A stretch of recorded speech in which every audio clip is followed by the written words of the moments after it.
News. మాజీ మంత్రి హరీష్ రావు, రాధాకిషన్ రావు phone tapping కేసులో కీలక ట్విస్ట్ చోటు చేసుకుంది. చక్రధర్ గౌడ్ ఫోన్ ట్యాప్ చేయడంతో పాటు బెదిరింపులకు పాల్పడ్డ కేసులో ముగ్గురిని పోలీసులు అరెస్టు చేశారు. ఇదే కేసులో A1 గా మాజీ మంత్రి హరీష్ రావు, A2 గా రాధాకిషన్ రావు ఉన్నారు. హరీష్ రావు PA వంశీకృష్ణతో పాటు సంతోష్ కుమార్, పరశురాములను అరెస్టు చేశారు. చక్రధర్ గౌడ్ కు బెదిరింపు కాల్స్, మెసేజ్లు చేస్తూ డబ్బు వసూళ్లకు ముగ్గురు నిందితులు పాల్పడినట్లు తెలుస్తోంది. వంశీకృష్ణ, సంతోష్ కుమార్, పరశురాములు కలిసి ఒక రైతు డాక్యుమెంట్లతో సిమ్ కార్డు కొనుగోలు చేశారు. ఇక రైతుకు తెలియకుండానే అతని డాక్యుమెంట్స్ ను సిమ్ కార్డు కోసం నిందితులు ఉపయోగించారు.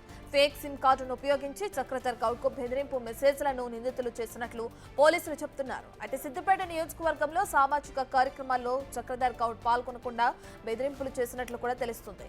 గతంలో ఆరోగ్యశ్రీలో పనిచేస్తూ అవినీతి ఆరోపణలు ఎదుర్కొన్న హరీష్ రావు PA వంశీకృష్ణను కీలక నిందితుడిగా గుర్తించారు పోలీసులు.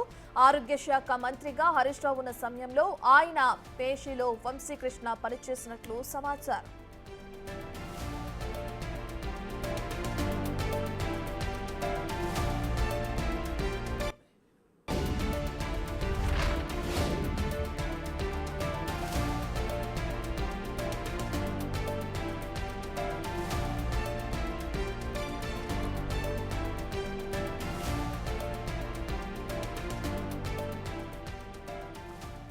ఇదే విషయానికి సంబంధించిన పూర్తి డీటెయిల్స్ మా ప్రతినిధి సురేష్ అందిస్తారు.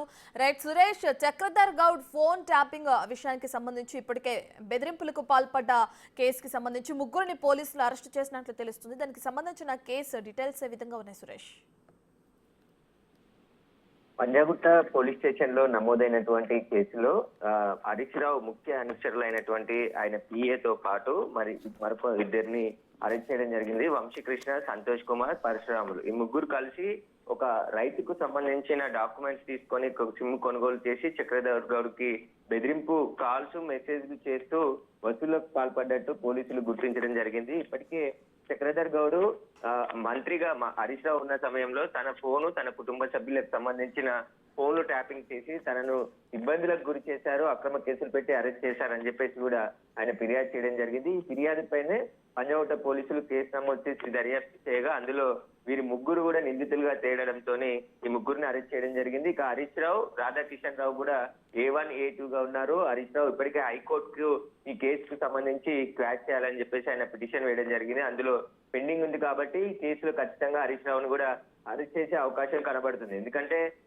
హరీష్ రావుకి PAగా పనిచేసినటువంటి వంశీకృష్ణనే నిందితుడిగా తేలాడు కాబట్టి మిగతా హరీష్ రావు, రాధాకిషన్ రావు కూడా చక్రధర్ గౌడ్ ని ఇబ్బంది పెట్టినట్టుగా పోలీసులు విచారణ చేస్తున్నారు. వారి ప్రస్తుతానికి ఇప్పుడు ఈ ఫోన్ ట్యాపింగ్ కేసుతో పాటు చక్రధర్ గౌడ్ కు సంబంధించిన బెదిరింపుల కేసులో ఈ ముగ్గురిని కూడా నిన్న అరెస్ట్ చేసి రిమాండ్ కూడా తరలించడం జరిగింది పంజాగుట్ట పోలీసులు. ఫర్దర్ గా ఇన్వెస్టిగేషన్ చేస్తున్నామని చెప్పేసి కూడా పోలీసులు చెప్తున్నారు. అయితే సిద్దిపేట నియోజకవర్గంలో చక్రధర్ గౌడ్ చాలా కీలకంగా పనిచేశాడు. సామాజిక కార్యక్రమాలతో పాటు పలు స్వచ్ఛంద రంగ సంస్థకు సంబంధించిన సేవా కార్యక్రమాలు కూడా చక్రధర్ గౌడ్ చేస్తూ యాక్టివ్ గా సిద్దిపేటలో తిరుగుతున్న సమయంలోనే తనని ఎలాగైనా అక్కడి నుంచి పంపించాలని చెప్పేసి కూడా ఈ బెదిరింపు కాల్స్, ఈ బ్లాక్ మెయిల్స్ ఇవన్నీ కూడా చేసినట్టు పోలీసుల దర్యాప్తులో తేలింది. వీటికి సంబంధించి ఇప్పుడు పోలీసులు ఫర్దర్ గా ఇన్వెస్టిగేషన్ చేస్తున్నారు. ఇంకా ఎవరెవరు నిందితులుగా ఉన్నారు. ఎందుకంటే హరీష్ రావు PA వంశీకృష్ణతో పాటు సంతోష్ కుమార్, పరశురామ్ కూడా అరెస్ట్ అయ్యారు కాబట్టి వీళ్ళు ఎవరి ఆదేశాల మేరకు చక్రధర్ గౌడ్ ని బెదిరించారు, ఏమని బెదిరించారు, అసలు ఎన్ని వసూలు చేశారనే దానిపై కూడా ఈ ముగ్గురిని కూడా కస్టడీకి తీసుకొని మరింత విచారించే అవకాశం కనబడుతుంది. ఇంకా ఈ సెల్ ఫోన్ సంబంధించి అంటే సిమ్ కార్డే ఒక సిద్దిపేటలోని మొబైల్ షాప్ లో కొనుగోలు చేసినట్టుగా పోలీసులు కూడా గుర్తించడం జరిగింది. ఆ సిమ్ కార్డ్ తోనే చక్రధర్ గౌడ్ ని బెదిరింపులకు పాల్పడ్డట్టు కూడా పోలీసులు నిర్ధారించారు. అయితే గతంలో ఆరోగ్యశ్రీలో కూడా పనిచేసి అనేక అవినీతి ఆరోపణలు వంశీకృష్ణ ఎదుర్కోవడం జరిగింది. చాలా మంది దగ్గర డబ్బులు కూడా తీసుకున్నట్టుగా పోలీసులు అనుమానిస్తున్నారు. ఆ కేసులో కూడా వంశీకృష్ణని కస్టడీకి తీసుకుని విచారించే అవకాశం కనబడుతుంది. ఓవరాల్ గా ఈ ఫోన్ ట్యాపింగ్ కి సంబంధించి మరో బిగ్ ట్విస్ట్ అనుకోవాలి. ఎందుకంటే అనేక మందిని బెదిరింపులకు పాల్పడి బెదిరించారు, బ్లాక్ మెయిల్ చేశారనే పోలీసుల అధికారులను కూడా అరెస్ట్ చేసి రిమాండ్ తరలించారు పంజాగుట్ట కేసులోనే. ఇప్పుడు తాజాగా హరీష్ రావుకు సంబంధించిన కేసులో ఇప్పుడు ముగ్గురు అరెస్ట్ కావడం కీలకంగా విషయాలు బయటకు వచ్చే అవకాశం కూడా కనబడుతుంది.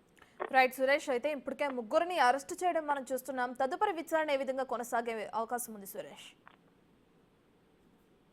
చక్రధర్ గౌడ్ అనేక విషయాలు పంజాగుట్ట పోలీసులకి ఎవిడెన్స్ తో సహా అందించడం జరిగింది. తన కుటుంబంతో పాటు తన స్నేహితులు, తన వ్యాపార పార్ట్నర్స్, తన ఫోన్ చాలా మంది ఫోన్లని ఫోన్ ట్యాపింగ్ చేశారు, అక్రమంగా బెదిరింపులకు పాల్పడ్డారు. మేము ఎక్కడికి వెళ్ళినా అక్కడికి వచ్చి అంటే మా మూవ్మెంట్ అంతా కూడా ఫోన్ ట్యాపింగ్ ద్వారానే వారికి తెలిసింది. రాధాకృష్ణారావు కీలకంగా వ్యవహరించాడు. అప్పటి మంత్రి హరీష్ రావు ఆదేశాల మేరకు ఆయన చేసి ఉంటారు కాబట్టి ఆయనకు సంబంధించి కూడా కేసు నమోదు చేశారు. ఇప్పుడు హరీష్ రావు A1 గా ఈ కేసులో ఉన్నాడు, A2 గా రాధాకిషన్ రావు ఉన్నాడు. రాధాకిషన్ రావు బంజారాహిల్స్ అంటే పంజాగుట్ట పోలీస్ స్టేషన్ లోనే ఫోన్ ట్యాపింగ్ కేసులో బెయిల్ పై బయటకు వచ్చాడు. ఈ కేసులో పోలీసులు అరెస్ట్ చేసే అవకాశం ఉంటుంది. ఈ కేసులో అరెస్ట్ చేయొద్దని చెప్పేసి ముందస్తు బెయిల్ ఇవ్వాలని చెప్పేసి కూడా హైకోర్టులో రాధాకిషన్ రావు కూడా బెయిల్ పిటిషన్ దాఖలు చేయడం జరిగింది. అయితే రాధాకిషన్ రావును కూడా అరెస్ట్ చేసి ఈ కేసు విచారించే అవకాశం స్పష్టంగా కనబడుతుంది. ఎందుకంటే రాధాకిషన్ రావు గత ప్రభుత్వంలో చాలా కీలకంగా వ్యవహరించి అనేక మందిని ఇలా బెదిరింపులకు పాల్పడి బీఆర్ఎస్ పార్టీకి పార్టీ ఫండ్ ఇవ్వాలని చెప్పేసి కూడా వ్యాపారులను కూడా బెదిరించాడని చెప్పే ఆరోపణలు ఉన్నాయి. కాబట్టి ఈ కేసులో A2 గా రాధాకిషన్ రావు, A1 గా మాజీ మంత్రి హరీష్ రావు గా ఉన్నారు కాబట్టి వారిని కూడా ఈ కేసులో విచారించే అవకాశం కనబడుతుంది. ఇంకా వీళ్ళని ఎవరైతే ముగ్గురిని అరెస్ట్ చేశారో వంశీకృష్ణతో పాటు సంతోష్ కుమార్, పరశురామ్, వీరి ముగ్గురిని కూడా కస్టడీకి తీసుకొని మరింత విచారణ చేసే అవకాశం కనబడుతుంది. రేపు నాంపల్లి కోర్టులో కస్టడీ పిటిషన్ వేసి వీరి కస్టడీ కోర్టు కూడా పోలీసులు కోరే అవకాశం కనబడుతుంది. Right, thank you Suresh.